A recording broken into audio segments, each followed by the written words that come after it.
Hello friends, welcome to மாங்கனி சமையல். இன்றைக்கி நம்ம மாங்கனி சமையலில் ரொம்பவே ஈஸியாக டக்குன்னு செய்யக்கூடிய ஒரு சிம்பிளான லஞ்ச் ரெசிபி தாங்க பார்க்க போகிறோம். மிளகு ரசமும் அது கூட வச்சு சாப்பிட்றதுக்கு நல்லா காரசாரமான மொறு உருளைக்கிழங்கு வறுவலும் எப்படி பண்ணுறதுன்னு தான் பார்க்க போகிறோம்.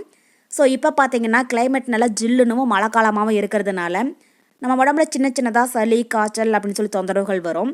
ஸோ இந்த மாதிரி நாட்களில் வாரத்தில் 2-3 நாள் இந்த மிளகு ரசம் வச்சு சாப்பிட்டோம்னா டேஸ்ட்டும் ரொம்பவே நல்லா இருக்கும், நம்ம உடம்பும் நல்லா ஆரோக்கியமாக இருக்கும். சரி வாங்க, இப்போ இந்த மிளகு ரசமும் உருளைக்கிழங்கு வறுவலும் எப்படி பண்ணுறதுன்னு வீடியோக்குள்ளே போய் பார்க்கலாம்.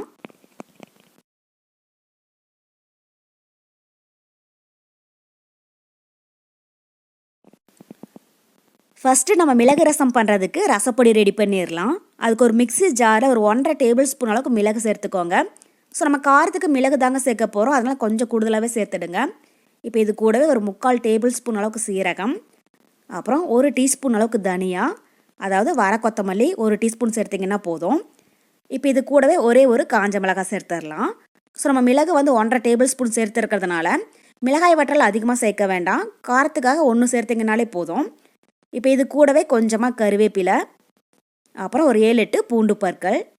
ஸோ ரசத்துக்கு பூண்டோடைய தோல் நீக்க வேண்டாம், தோலோடையே சேர்த்துக்கோங்க, அப்போ தான் ரசத்துக்கு நல்ல ஒரு மனமும் டேஸ்ட்டும் கிடைக்கும். இப்போ இது எல்லாமே சேர்த்துட்டு தண்ணி எதுவும் சேர்க்காம ரொம்பவே நைஸாக இல்லாமல் கொஞ்சம் கரகரப்பாக இருக்கிற மாதிரி அரைச்சி எடுத்துக்கோங்க. இதை இப்போ அரைச்சிட்டு வந்துடலாம். பாருங்கள், இப்போ ரசப்பொடி ரெடி ஆகிடுச்சு. ரொம்பவே நைஸாக இல்லாமல் இந்தளவுக்கு கொஞ்சம் குறப்பாக தான் இருக்கணும். இப்போ இது ஒரு ஓரமாக இருக்கட்டும். அடுத்தது பெரிய எலுமிச்சம்பழம் சைஸ் புளியை 2 கப் தண்ணியில் ஒரு 10 நிமிஷம் போல் நல்லா ஊற வச்சு எடுத்துருக்கேன். இப்போ இது கூட ஒரு தக்காளி கட் பண்ணி சேர்த்துட்டு புளியை நல்லா கரைச்சி எடுத்துக்கோங்க. ஸோ மிளகு ரசத்துக்கு தக்காளி அதிகமாக சேர்க்கக்கூடாது, மீடியம் சைஸில் நல்லா பழமாக ஒரு தக்காளி சேர்த்திங்கனாலே போதும்.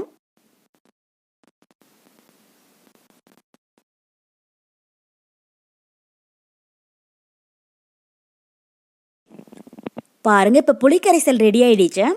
இது இப்போ வேற ஒரு பாத்திரத்தில் வடிச்சிட்டு சக்கையை தூக்கி போட்டுடலாம்.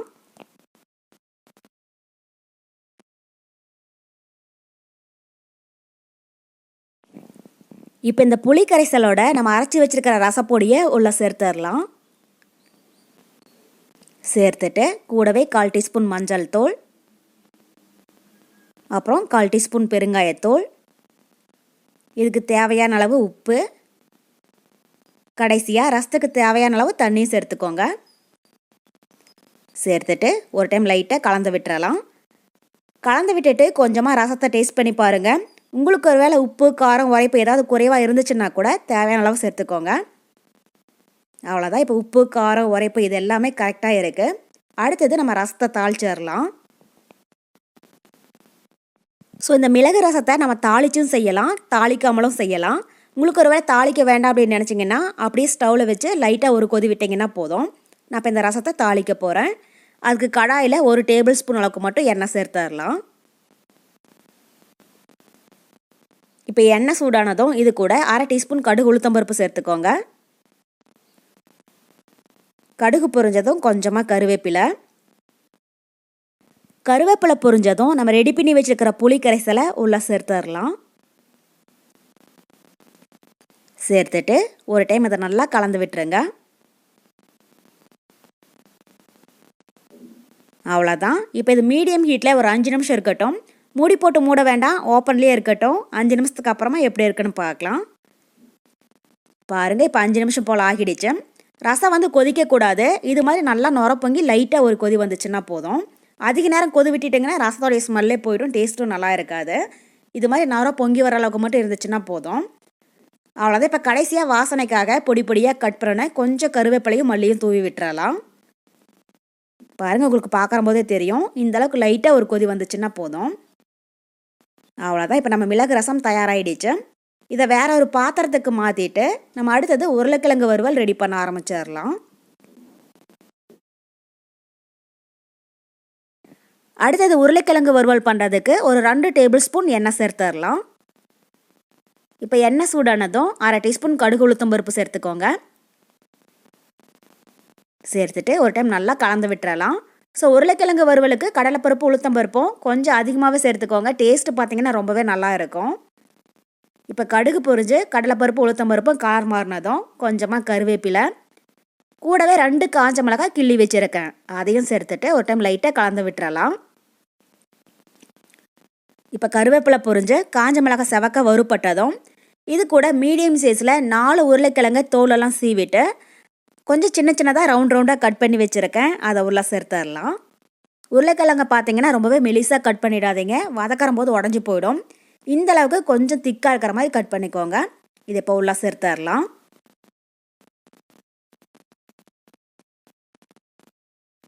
சேர்த்துட்டு ஸ்டவ் மீடியம் ஹீட்டில் வச்சு இது ஒரு 5 நிமிஷத்துக்கு நல்லா வதக்கிடுங்க.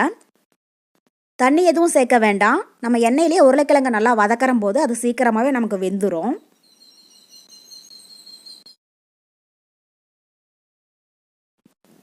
பாருங்கள், இப்போ உருளைக்கிழங்கு ஒரு 5 நிமிஷம் போல் எண்ணெயிலேயே நல்லா வதங்கி லைட்டாக கார் மாறிடுச்சு. இப்போ உருளைக்கிழங்கு ஒரு 3/4 நல்லா வெந்து வந்திருக்கு. இப்போ இந்த ஸ்டேஜில் ஒரு 1/4 டீஸ்பூன் அளவுக்கு மஞ்சள் தூள் சேர்த்துக்கோங்க. கூடவே காரத்துக்கு 1/2 டீஸ்பூன் மிளகாய்த்தூள். ஸோ நம்ம ஃபஸ்ட்டே 2 காஞ்ச மிளகாய் சேர்த்துருக்கோம், அப்புறம் மிளகுத்தூளும் சேர்க்க போகிறோம். அதனால் ஒரு 1/2 டீஸ்பூன் அளவுக்கு மிளகாய்த்தூள் சேர்த்திங்கன்னா போதும். இப்போ இது கூட 1 டீஸ்பூன் அளவுக்கு மிளகுத்தூள் சேர்த்துக்கோங்க. கூடவே இதுக்கு தேவையான அளவு உப்பு இதெல்லாம் சேர்த்துட்டு இது ஒரு டைம் நல்லா கலந்து விட்டுறலாம். ஸோ இந்த உருளைக்கிழங்கு வறுவலுக்கு நம்ம தண்ணி எதுவும் சேர்க்க வேண்டாம். உருளைக்கிழங்கு இருக்கிற ஈரப்பதத்திலேயே ஒரு 5 நிமிஷம் போல் நல்லா வதக்கினீங்கன்னா நல்லா சாஃப்டாக வெந்து வந்துடும். ஸோ இது ரசம் சாதத்துக்கு மட்டும் கிடையாது, நம்ம சாம்பார் சாதம், தயிர் சாதம், அப்புறம் எல்லா விதமான வெரைட்டி ரைஸ், அதுவும் பிரியாணி கூடையெல்லாம் வச்சு சாப்பிட்றதுக்கு ரொம்பவே அட்டகாசமாக இருக்கும். ஸோ குட்டீஸ்க்கெல்லாம் உருளைக்கிழங்கு வறுவல் ரொம்ப ரொம்ப பிடிக்கும். நம்ம மசாலா அதிகமாக சேர்க்காமல் இது மாதிரி மைல்டாக லஞ்ச் பாக்ஸுக்கு செஞ்சு கொடுக்குற போது அவங்க விரும்பி சாப்பிடுவாங்க. பாருங்கள், இப்போ உருளைக்கிழங்கு வறுவல் ரெடி ஆகிடுச்சு. நல்லா மொறுன்னு கிறிஸ்பியாக வந்திருக்கு, நம்ம சேர்த்த மசாலாவும் சேர்ந்து வந்துருச்சு. இப்போ இது கூட கடைசியாக ஒரு 1/4 டீஸ்பூன் அளவுக்கு கரம் மசாலா சேர்த்துக்கோங்க. அப்புறம் வாசனைக்காக கொஞ்சம் கருவேப்பிலை சேர்த்துடலாம். சேர்த்துட்டு ஒரு டைம் இதை லைட்டாக கலந்து விட்டுருங்க. ஸோ கரம் மசாலா பார்த்தீங்கன்னா ஃபஸ்ட்டே சேர்க்கக்கூடாது, இது மாதிரி கடைசியாக சேர்த்துக்கோங்க, அதனுடைய ஃப்ளேவர் வந்து ரொம்பவே நல்லா இருக்கும்.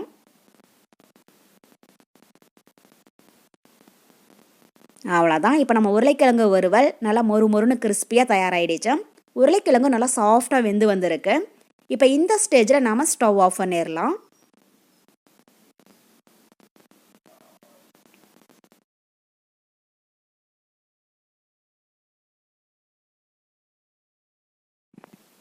அவ்வளோதான், நம்ம மிளகு ரசமும் அது கூட நல்ல காரசாரமான மொறு உருளைக்கிழங்கு வறுவலும் ரொம்பவே சூப்பராக தயாராகிடுச்சு. ஸோ கண்டிப்பாக நீங்களும் இதே மெத்தடில் இந்த மிளகு ரசமும் உருளைக்கிழங்கு வறுவலும் செஞ்சு பார்த்துட்டு எப்படி இருக்குன்னு கமெண்ட் பாக்ஸில் சொல்லுங்கள்.